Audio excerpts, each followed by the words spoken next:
Real analysis जो है third year 5th semester का वो देखते हैं। पहला चैप्टर है रीमान इंटीग्रल। इंटीग्रल पूरी एक यूनिट इससे आपकी बन जाती है। ठीक है, सबसे पहले हम देखते हैं पार्टीशन क्या होता है। मान लो आपका एक इंटरवल है a, b, क्लोज्ड इंटरवल है, फाइनाइट क्लोज्ड इंटरवल है। अगर हम इसके हिस्से कर दें, इसको ब्रेक कर दें कुछ हिस्सों में, तो उसको हम कहते हैं पार्टीशन, जिसको हम p से डिनोट करते हैं। ठीक है, फॉर एग्जाम्पल मानो आपका 0 और 1 क्या है, एक आपका इंटरवल है। ठीक है, इसको आपने इस तरीके से ब्रेक कर दिया, इस तरीके से मान लो या, ठीक है, इस इंटरवल को आपने ब्रेक करा तो 0 1 तो एज इट इज आया, यहां ब्रेक कर दिया तो 3 पॉइंट है, तो 2 पार्ट्स में ये वाला इंटरवल ब्रेक कर दिया, तो इसको हम क्या कहेंगे, पार्टीशन। ठीक है, सिमिलरली अगर 4 पॉइंट है तो इस इंटरवल को कितने पॉइंट में ब्रेक किया हमने, 3 पॉइंट में, 3 पार्ट्स में, एक पार्ट, दूसरा पार्ट, तीसरा पार्ट, तो 4 पॉइंट से इस इंटरवल को हमने 3 पार्ट्स में डिवाइड कर दिया, जिसको हम कहते हैं पार्टीशन। ठीक है, पार्टीशन का कॉन्सेप्ट सिंपल समझ में आ गया। अब अगली जो चीज आती है वो आती है नॉर्म ऑफ पार्टीशन की। नॉर्म क्या होता है, तो देखो अगर हम इसकी बात करें, 0 बेसिकली यहाँ पे ये क्या है, ए बी इंटरवल है, तो ये चीज ए है, ये चीज बी है। मान लो आपने इसको डिवाइड कर दिया x1, x2, x3, इन 3 पॉइंट से, तो जो a, x1, x2, x3 और b, ये क्या आ गया, partition of your this interval. तो 1 2 3 4 5 पॉइंट से कितने पार्ट्स में डिवाइड हो गया, 1 2 3 4 पार्ट में। अब सबसे बड़ी लेंथ इस पार्ट की है ना, लेंथ की बात कर रही हूं, तो ये लेंथ सबसे बड़ी दिख रही है आपको इसके और इसके कंपैरिजन में। तो जो एक पार्टीशन होता है उसमें जो लेंथ जिसकी मैक्सिमम होती है उसको हम क्या कहते हैं, नॉर्म, या उसको मेश भी कह सकते हैं। ठीक है, तो जो मैक्सिमम या जो ग्रेटेस्ट लेंथ है ऑफ सब इंटरवल ऑफ पार्टीशन पी। अब ये पार्टीशन है, तो इस पार्टीशन के सब इंटरवल क्या है, एक सब इंटरवल ये रहा, एक सब इंटरवल ये रहा, एक सब इंटरवल ये रहा, चौथा सब इंटरवल ये रहा। तो जो सबसे बड़ा सब इंटरवल है उसको हम कहते हैं नॉर्म या मेश, और उसको हम डिनोट कैसे करते हैं, ऐसे, या तो पी के 2 डंडे लगा दो दोनों साइड, या म्यू ऑफ पी, इस तरीके से। ठीक है, इसको यही मैथमेटिकल कंडीशन में लिख दिया इसने। अगर आप ये देखो, पार्टीशन 1 है ये इस इंटरवल का, ए बी का, तो ए और बी तो एज इट इज लिखते हैं, ए और बी देखो, A B as it is लिखे हैं, बीच में आपने उसको डिवाइड करा है। तो अगर इसको देखोगे आप, तो 0 और 1/2 की लेंथ क्या है, 1/2, 1/2 और 1 की लेंथ क्या है, 1/2, तो इसमें मैक्सिमम क्या है, 1/2, तो इसका नॉर्म क्या हो गया, 1/2। इसमें देखोगे फोर्थ में, तो 0 और 0.7 की लेंथ क्या है, 0.7, 0.7 और 0.9 के बीच में लेंथ क्या है, 0.2, 0.9 और 1 की लेंथ क्या है, 0.1, है ना। लेंथ कैसे निकालते हैं, b माइनस ए करके लेंथ निकालते हैं ना, तो इसमें से ये माइनस करते हैं, इसमें से ये नहीं करते। ठीक है, तो इसकी मैक्सिमम लेंथ क्या आ रही है, 0.7, तो इसकी जो नॉर्म है या मेश है वो क्या हो गया, 0.7। ठीक है, नेक्स्ट है refinement of a partition. Refinement of a partition क्या होता है, पार्टीशन जो है वो सबसेट है रिफाइनमेंट का। पार्टीशन डिनोट करते हैं पी से, और रिफाइनमेंट डिनोट करते हैं पी डैश से। ठीक है, कहने का मतलब देखो क्या है इसमें, कि अगर आपका एक इंटरवल कंसीडर कर लू मैं 1,3, ठीक है, और ये मैंने मान लिया पार्टीशन, तो 1, 1.5, 2, 3, इसको मैं इसका रिफाइनमेंट तब बोलूंगी जब P के सारे एलिमेंट इसके अंदर होंगे, एक्स्ट्रा भी हो सकते हैं। सबसेट की डेफिनेशन यही तो होती है कि अगर A जो है वो B का सबसेट है, तो A के सारे एलिमेंट B के अंदर होने चाहिए, और B के अंदर कुछ एक्स्ट्रा एलिमेंट भी हो सकते हैं।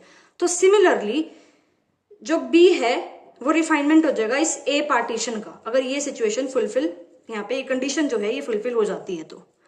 ठीक है, अब एक चीज, ये कॉमन रिफाइनमेंट का टर्म आ गया। कॉमन रिफाइनमेंट क्या होता है, देखो आपका इंटरवल है a, b, क्लोज इंटरवल है, फाइनाइट क्लोज इंटरवल है, इसके 2 पार्टीशन है, P1 और P2।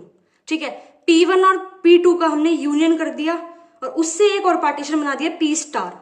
तो जो ये P स्टार है ना, इसको हम बोलते हैं कॉमन रिफाइनमेंट आपका P1 और P2 का। ठीक है। नेक्स्ट है upper and lower sums. Upper and lower sum क्या होता है, देखो अगर मान लो आपका ये एक इंटरवल है, ठीक है,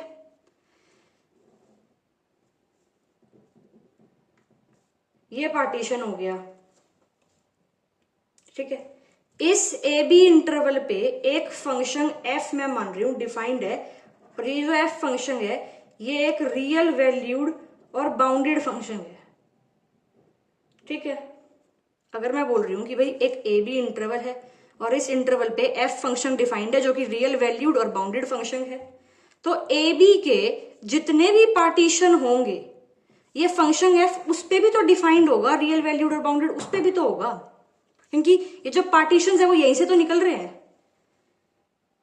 समझ में आ गया पक्का? तो यहां पर यही तो लिखा हुआ है कि भाई अगर आपका ये फाइनाइट क्लोज इंटरवल है ए कोमा बी और एक फंक्शन है एफ जो कि एक रियल वैल्यूड बाउंडेड फंक्शन है और ये एफ फंक्शन इस पे डिफाइंड है, ठीक है, तो जो ए बी के जितने भी आपके पार्टीशन होंगे ये एफ फंक्शन जो है उस पे भी डिफाइंड होगा, ठीक है। अब जो मैंने ये मानना है, अब देखो इसमें ए बी इंटरवल है, ये हमने पार्टीशन मान लिए, एफ जो है वो यहां पे लाई कर रहा है, जो ये फंक्शन एफ है वो इस पार्टीशन में लाई कर रहा है, ठीक है।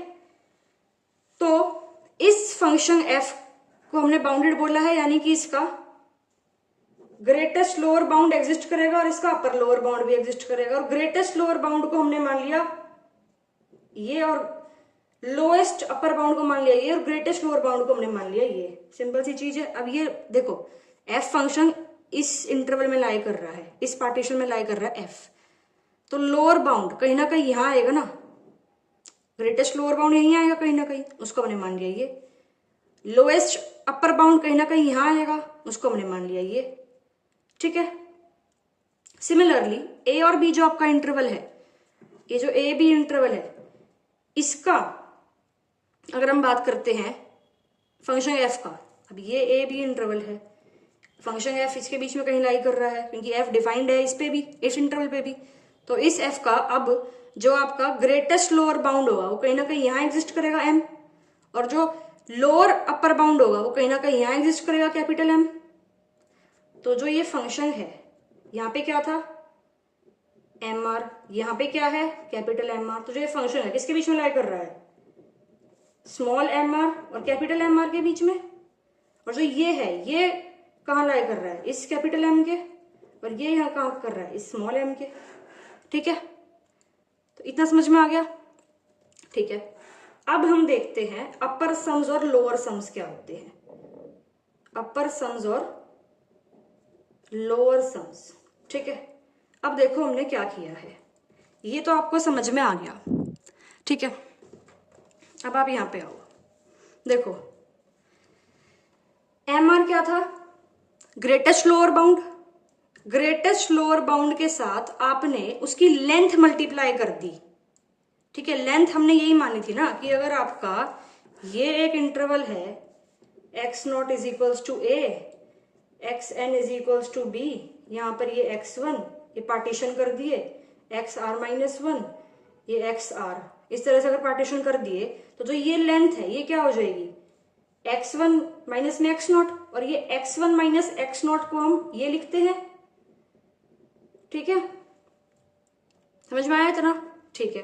अब सुनो, अब इसकी अगर मैं लेंथ की बात करूं, मान लो मैं इस तरह से मानती हूं एक्स नॉट और ये एक्स एन, यहाँ एक्स वन यहाँ x two, r minus one x r, x n minus one x n, तो ये क्या होगा x one minus x nought, और इसकी लेंथ क्या मानी हमने ये, यहाँ क्या होगा x two minus x one, इसको ये मान लिया, ठीक है।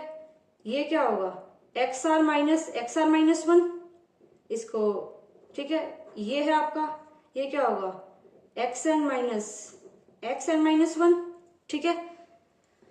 तो ये चीज आई, ये आ गई यहाँ पे, ओके। अब इसमें जो आपका फंक्शन का ग्रेटेस्ट लोअर बाउंड होगा वो m1 होगा, यहाँ पे फंक्शन का ग्रेटेस्ट लोअर बाउंड क्या होगा, m2 होगा अगर फंक्शन इसके बीच में लाई करता है। ठीक है, यहां पे अगर फंक्शन लाई करता है तो उसका जो है ग्रेटेस्ट लोअर बाउंड वो क्या होगा, mn होगा। तो ग्रेटेस्ट लोअर बाउंड्स को मल्टीप्लाई कर दिया उस पार्टीशन की लेंथ से, समझ में आया ये, और अब इनको ऐड कर दिया तो जो वैल्यू है r की वो 1 से लेके n तक जाएगी, और ऐड क्या किया है हमने, इसको, इसका जो प्रोडक्ट है, तो ये जो चीज आएगी ना ये आएगी लोअर सम। इसको हम रईमान सम या डरबक सम भी बोलते हैं, समझ में आया। यानी कि जो मैंने आपको ये डिवीजन दिखाया है, ये फंक्शन दिखाया है, एक पार्टीशन के बीच में जो लेंथ है उसको हम इससे डिनोट करते हैं, और इस पार्टीशन के बीच में जो फंक्शन का ग्रेटेस्ट लोअर बाउंड है उसको हम इससे डिनोट करते हैं, उसका प्रोडक्ट का सम इन द होल इंटरवल उसको कहेंगे लोअर सम। ठीक है, और अगर ग्रेटेस्ट लोअर बाउंड की जगह हम ले रहे लोअर अपर बाउंड तो उसको हम कह देंगे अपर सम। ठीक है, अब देखो एक चीज मैंने आपको बताई थी कि अगर आप इसकी, ये अगर इंटरवल है ए बी और इसकी आप लेंथ निकालते हो तो b माइनस ए करते हो ना, लेंथ निकालते हो तो b माइनस ए करते हो, तो बस यही है, इसमें कुछ है नहीं। ऑसिलेटरी सम क्या होता है, अगर आप अपर सम को लोअर सम से माइनस कर देते हो तो वो ऑसिलेटरी सम हो जाता है, और उसको हम डिनोट करते हैं ओमेगा एफ कॉमा पी से, ओमेगा एफ कॉमा पी से। ठीक है, पहली थ्योरम देख लो, इसमें बोला है let f be a real valued bounded function. Real valued है और बाउंडेड फंक्शन है, बाउंडेड फंक्शन है यानी कि उसका सुप्रीमम और इनफीमम दोनों एग्जिस्ट करते हैं, और वो जो फंक्शन है एफ वो एक फाइनाइट क्लोज इंटरवल ए कॉमा बी पे डिफाइंड है, और पी उसका पार्टीशन है इस इंटरवल का, तो जो आपका लोअर सम है वो कम होता है, लेस या इक्वल टू होता है अपर सम के, ये प्रूव करना है। ठीक है, अब देखो least upper bound capital M R, greatest lower bound small m R मानते हैं। ठीक है, अब जो लोअर बाउंड है, जो आपका लोअर बाउंड होता है वो आपका हमेशा कम होता है अपर बाउंड से। ठीक है, तो लीस्ट लोअर बाउंड और ग्रेटेस्ट अपर बाउंड कम होगा इस तरह से। अब जो सम निकालते हैं लोअर सम या अपर सम, उसको हम मल्टीप्लाई किससे करते हैं, लेंथ से, तो लेंथ से मल्टीप्लाई कर दिया, तो यही चीज थी। ठीक है, और सम निकालने के लिए हम क्या करते हैं, समेशन लगाते हैं, यही चीज प्रूव करनी थी। ठीक है, आगे नेक्स्ट वीडियो में देखते हैं।